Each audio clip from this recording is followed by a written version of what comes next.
वरो राजन् स्त्रीकूट इति विश्रुतः क्षीरोदेनामृतः श्रीमान् योजनायुतमुच्छ्रितः।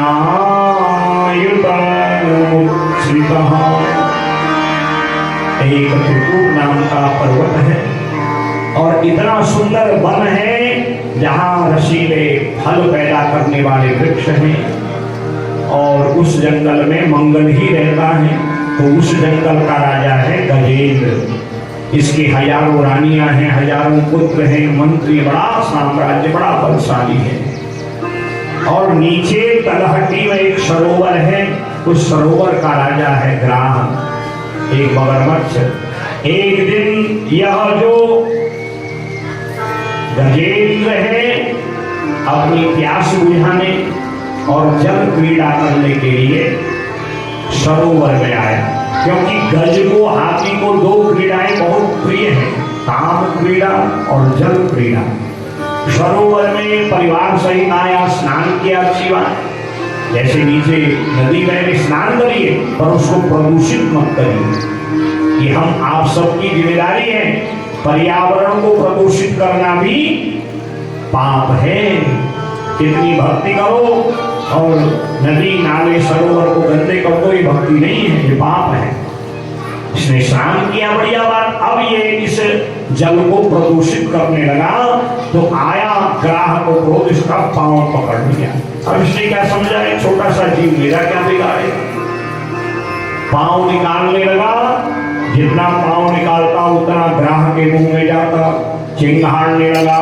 बेटा बेटी नौकर चाकर सब आए और आकर के इसकी जो है जान बचाने लगे, इसको खींचने लगे। एक हाथी में ही कितना बल होता है और हजारों आके भी नहीं बचा पाए। और तब यह आकुल व्याकुल होकर के चिंगाड़ने लगा। जब हाथियों का बल, सैनिकों का बल समाप्त हो गया, सब घर को जाने लगे। तो ये कहता है, मैं तुम्हारा पिता, तुम्हारा राजा, तुम्हारा पति, और तुम मुझे छोड़ के जा रहे हो। सुखदेव कहते हैं, ऐसे ही संसार के जीव की स्थिति है। हमारा जीव ही गज है, संसार ही सरोवर है कि हमारे इष्ट मित्र बंधु बांधव ये सब परिवार की भांति है। जब जीव कष्ट में हो, दिन किसके साथ रहता है? यही स्थिति जीव की है महाराज, कोई अपना नहीं है। स्वार्थ लागी करहि सब प्रीति, स्वार्थ लागी करहि सब प्रीति, सुर नर मुनि जन किया हरि, सुर नर मुनि जन किया हरि, स्वार्थ लागी करहि सब प्रीति, स्वार्थ लागी करहि सब प्रीति। जब गजेंद्र अकेला रह गया, देखा अब कोई बचाने वाला नहीं है, तो इसको पूर्व जन्म की विद्या याद आई। पूर्व जन्म में इंद्रद्युम्न नाम का भगवान विष्णु का परम भक्त था। अगस्त्य महात्मा का अपराध किया, इसलिए इसको श्राप मिला और ये गज बन गया। पूर्व जन्म की विद्या याद आई। 28 श्लोकों में भगवान की दिव्य स्तुति करी। इसी स्तुति को भागवत में गजेंद्र स्तुति कहा जाता है। जब बहुत रोग लग जाए, व्यक्ति बहुत बंधन में, पीड़ा में, या कोई कोर्ट कचहरी का केस लग जाए और आप जो है निष्पाप यदि हैं, आप पर अन्याय हो रहा है, 108 पाठ करिए इस गजेंद्र मोक्ष का, आप बंधन से मुक्त हो जाएंगे। 28 श्लोकों में इसने दिव्य स्तुति करी है। सरोवर से कमल निकाला, कमल नयन को पुकारा, दोनों नेत्रों से आर्त भाव से। ओम नमो भगवते तस्मै यच्चिदायत चिदात्मकं पुरुषायादिवीर्याय परेशायाभिधीमहि।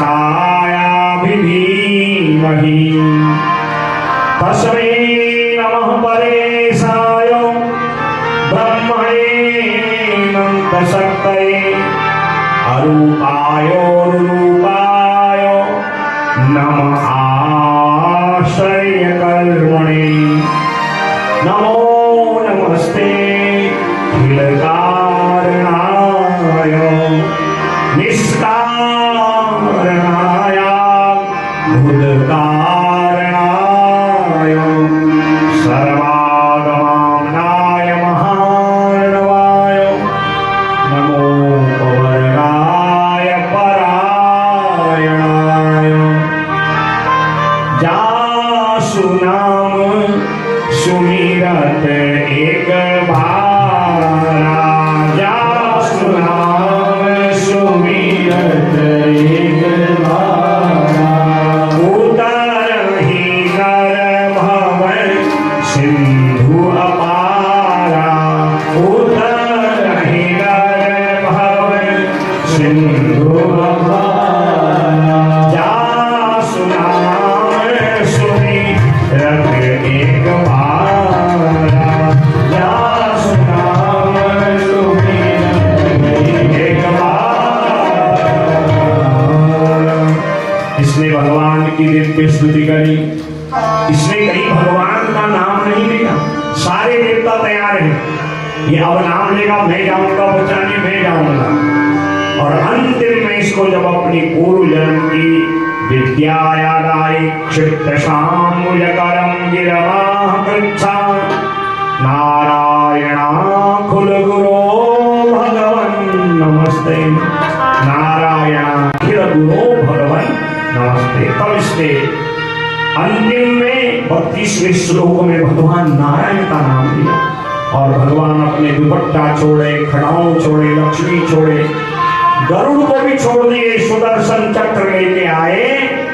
गज को तो मुक्त किया ही, गज रूपी भक्त के चरण पकड़ने वाले ग्राह को भी मुक्त कर दिया। भगवान कहते मेरा भजन करो मत करो, मेरे भजन में लगे लोगों से कभी द्वेष मत करो। उनकी सेवा भी कर दी तो मेरी ही सेवा है। गज तो भक्त था, मुक्त हो गया और गज रूपी भक्त के चरण पकड़े ग्राह ने। जासु नाम सुमिरत एक बार उतरहि नर भवन सिंधु ग्राह को भी मुक्ति देगी। बताओ इससे कोई सरल और भगवान होंगे? बोले भक्तवत्सल भगवान की जय, हरि नारायण भगवान की जय। ऐसे यह गजेंद्र भवबंधन से मुक्त हो गया। दिव्य स्तुति है, कभी गजेंद्र मोक्ष को पढ़िएगा।